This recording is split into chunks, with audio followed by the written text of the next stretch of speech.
ఇక Visakha AU engineering college grounds లో ప్రపంచ పర్యావరణ దినోత్సవ కార్యక్రమంలో చంద్రబాబు పాల్గొన్నారు. లైవ్ ద్వారా చూద్దాం.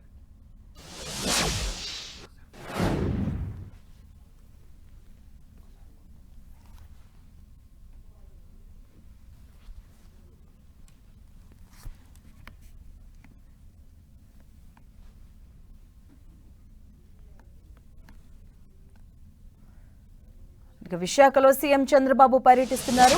ఈరోజు ఏయూ ఇంజనీరింగ్ కాలేజ్ గ్రౌండ్స్ లో ప్రపంచ పర్యావరణ దినోత్సవ సందర్భంగా సీఎం మొక్కలు నాటారు. అలాగే ఆయన సైకిల్ పై కూడా తిరుగుతున్నటువంటి ఆ దృశ్యాలు మనం చూస్తూ ఉన్నాం. విశాఖలో sea food experts national work shop కు సీఎం మరి కాసేపట్లో హాజరు కాబోతున్నారు. ఈ వర్క్ షాప్ కు కేంద్ర మంత్రులు పీయూష్ గోయల్ అలాగే చిరాగ్ పస్వాన్, రామ్మోహన్ నాయుడు కూడా హాజరు కాబోతున్నారు. సీ ఫుడ్ ఎక్స్పోర్ట్స్ పై నేషనల్ వర్క్ షాప్ కు హాజరు కాబోతున్నారు సీఎం చంద్రబాబు. అలాగే ఏయూ ఇంజనీరింగ్ కాలేజ్ గ్రౌండ్స్ లో ఆయన మొక్కలు నాటడం జరిగింది. పర్యావరణ దినోత్సవ సందర్భంగా విశాఖలో ప్రస్తుతం చంద్రబాబు టూర్ కొనసాగుతుంది. ఏయూ ఇంజనీరింగ్ కాలేజ్ గ్రౌండ్స్ లో ప్రపంచ పర్యావరణ దినోత్సవ కార్యక్రమం సందర్భంగా మొక్కలు నాటారు. అలాగే సైకిల్ ద్వారా కూడా ఆయన అక్కడికి చేరుకోవడం జరిగింది. కాలేజ్ గ్రౌండ్స్ లో మొక్కలు నాటారు సీఎం చంద్రబాబు. మరి కాసేపట్లో sea food exports national work shop కు హాజరు కాబోతున్నారు.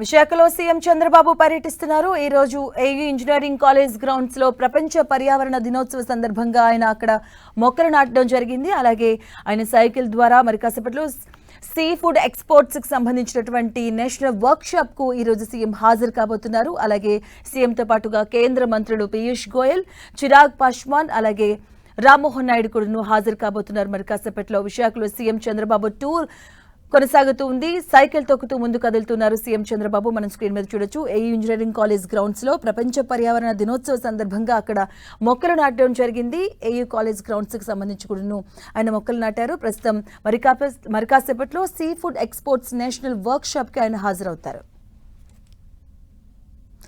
ఇదే అంశానికి సంబంధించిన పూర్తి అప్డేట్స్ మా కరెస్పాండెంట్ జార్జ్ అందిస్తారు. జార్జ్, విశాఖలో సీఎం చంద్రబాబు నాయుడు బిజీగా గడపనున్నారు.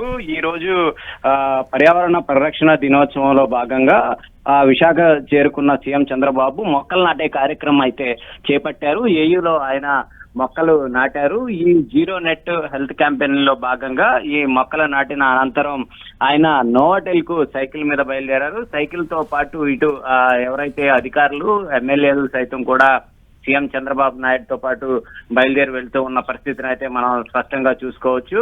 ఎందుకంటే ప్రతి ఒక్కరూ కూడా పర్యావరణ పరిరక్షణకు పాటుపడాలంటూ కూడా ఆయన పిలుపునిచ్చారు.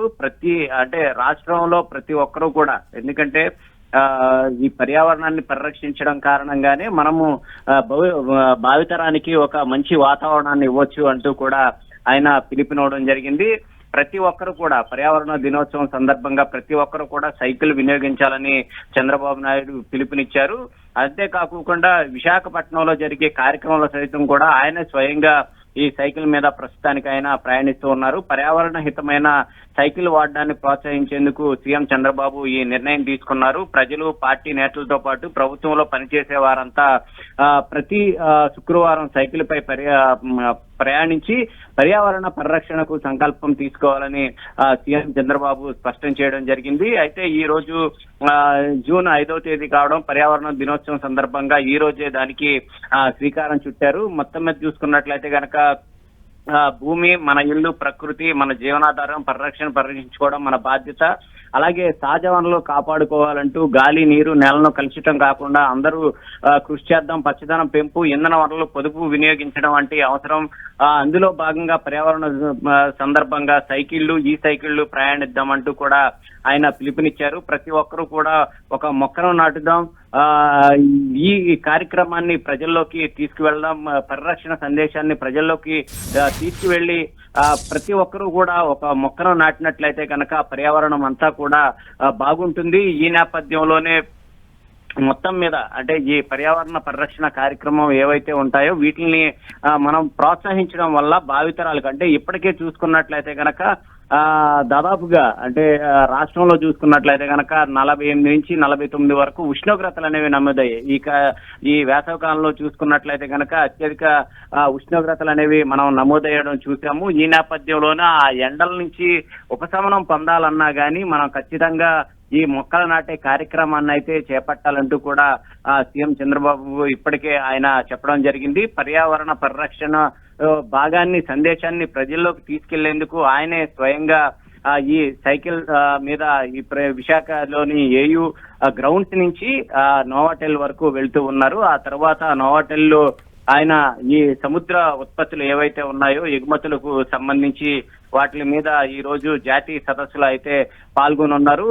ఈ ఎగుమతులకు సంబంధించి చూసుకున్నట్లయితే గనక ఇప్పటికే చూసుకోవచ్చు మనం, ఎందుకంటే విశాఖపట్నంలో చూసుకున్నా గానీ మనం సీ కోస్ట్ అనేది చాలా ఆంధ్రప్రదేశ్ ప్రాంతంలో చూసుకున్నట్లయితే కనుక ఈ సీ కోస్ట్ అనేది చాలా ఎక్కువగా ఉంటుంది. ఈ నేపథ్యంలో ఈ సముద్రంలో ఆహార ఉత్పత్తులకు సంబంధించి మనం ఏ విధమైన ప్రోత్సాహకాలు ఇవ్వాలి, అంతేకాకుండా ఎలాంటి ఈ ఉత్పత్తులను మనం ఎగుమతులు చేయొచ్చు అనే దాని మీద అయితే ఈ రోజు కేంద్ర మంత్రులు సైతం కూడా ప్రసంగించనున్నారు. ముఖ్యంగా ఈ కార్యక్రమానికి ఇటు సీఎం చంద్రబాబు నాయుడుతో పాటు కేంద్ర మంత్రులు, అలాగే పీయూష్ గోషాలు, అలాగే చిరాగ్ పాస్వాన్, రాజీవ్ రంగ్ సింగ్, అలాగే జార్జ్ కురియన్ వంటి వీళ్ళంతా కూడా వస్తూ ఉన్నారు. ముఖ్యంగా సముద్ర ఆహార ఉత్పత్తులు ఎగుమతులు, ప్రస్తుత పరిస్థితులు, ప్రత్యామ్నాయ మార్కెట్లు, మెరైన్ ఫిషరీలో సంబంధించి అవకాశాలు, అలాగే మత్స్య పరిశ్రమ అభివృద్ధి తదితర అంశాల మీద సైతం కూడా చర్చించనున్నారు. అలాగే సముద్రంలో ఇప్పటికే చూసుకున్నట్లయితే గనక ఒక పరికరం ద్వారా వాళ్ళంతా కూడా ఈ సముద్రంలో ఎక్కడెక్కడ చేపలు ఎక్కువగా ఉన్నాయి, ఎందుకంటే ఈ జాలర్లు సైతం కూడా ఎక్కువగా ఫిషరీ మ్యాన్లంతా కూడా సముద్రం వేటకు వెళ్తూ ఉంటారు. దాదాపుగా 14 రోజులు 15 రోజుల వరకు కూడా సముద్రంలోనే వేట కొనసాగిస్తూ ఉంటారు. చేపలు ఎక్కడెక్కడ ఉన్నాయా అనేది వాళ్ళకి తెలుసుకుంటూ వెళ్తూ ఉంటారు. అయితే ఇప్పుడు ఒక నూతన పరికరాల ద్వారా సముద్రంలో చేపలు ఎక్కడ ఎక్కువగా లభిస్తున్నాయి అనే సమాచార వ్యవస్థను సైతం కూడా రూపొందించారు. దానికి సంబంధించి మత్స్యకారులకు సైతం కూడా ఇప్పటికే అవగాహన అనేది కల్పించారు. ఈ నేపథ్యంలోనే సముద్రంలో చేపలు ఎక్కడ ఎక్కువగా లభిస్తాయి అనే దాన్ని వ్యవస్థను బలోపేతం చేయడంతో పాటు ఆక్వాకల్చర్ లో సర్టిఫికేషన్ వంటి విధానాలకు ప్రోత్సహించడం వంటి అంశాల మీద ఈ వేదిక మీద అయితే చర్చించనున్నారు. ఆ తర్వాత విఎంఆర్డీఏ లో ఈ మధ్యాహ్నం విఎంఆర్డీఏలో ఒక సమావేశంలో ఇంత పాల్గొన్నారు. ఎందుకంటే ఈ విఎంఆర్డీఏకు సంబంధించిన పరిధి ఏదైతే ఉందో ఆ పరిధిలో ఉన్నటువంటి జిల్లాల అభివృద్ధి ఏ విధంగా దాన్ని ముందుకు తీసుకువెళ్ళాలి అనే దాని మీద అయితే ఆయన సమీక్ష అయితే చేయనున్నారు. ఆ తర్వాత తిరిగి ఆయన వెళ్ళనున్నారు. అయితే ఈ క్రమంలోనే ఇప్పటికే చూస్తున్నట్లయితే కనుక ఏయూలో మొక్కలు నాటే కార్యక్రమాన్ని అయితే ఆయన చేపట్టారు. ఈ నేపథ్యంలో పచ్చదనం పర్యావరణానికి ఏయూ క్యాంపస్ సైతం కూడా ఆదర్శంగా మారాలని చెప్పడం జరిగింది. నెట్ జీరో క్యాంపస్ గా ఏయూను తీర్చిదిద్దాలని ఆదేశాలు కూడా ఏయూ వీసీకి ఇచ్చారు. ఎంతో విశిష్టమైన ప్రముఖులను ఏయూ తయారు చేసింది. అలాగే ఈ ఎండలు విపరీతంగా పెరుగుతూ ఉన్నాయి, పర్యావరణ సమతుల్యత దెబ్బతింటుంది కాబట్టి ఒకవైపు విపరీతమైన ఎండలు లేకుంటే తుఫాన్లు సైతం కూడా వస్తూ ఉన్నాయి. ఈ నేపథ్యంలోనే మనం ఈ పర్యావరణాన్ని సైతం కూడా కాపాడుకోవాలంటూ కూడా ఆయన చెప్పడం జరిగింది. అలాగే ఈ ఎండల కారణంగా ఏదైతే ప్రతి ఒక్క దాన్ని కూడా ప్రకృతిలో జరిగే ప్రతి ఒక్క దాన్ని కూడా వినియోగించుకోవాలని, అలాగే సోలార్ ఎనర్జీ ఉత్పత్తులను పెంచుకోవాలంటూ కూడా ఆయన పిలుపునిచ్చారు. ముఖ్యంగా ఖాళీ ప్రదేశాల్లో చెట్లు నాటాలి, బిల్డింగ్ లో సోలార్ ను ఏర్పాటు చేయాలంటూ కూడా చెప్పారు. క్యాంపస్ కు అవసరమైన విద్యుత్తును సైతం కూడా సమకూరుస్తామని చెప్పడం జరిగింది. మొత్తం మీద ఆయన మరి కొద్ది సేపట్లోనే ఈ సైకిల్ మీద ఆయన నోవాటెల్ కి అయితే చేరుకొని సముద్ర ఉత్పత్తుల ఎగుమతుల జాతీయ సదస్సులో పాల్గొనున్నారు.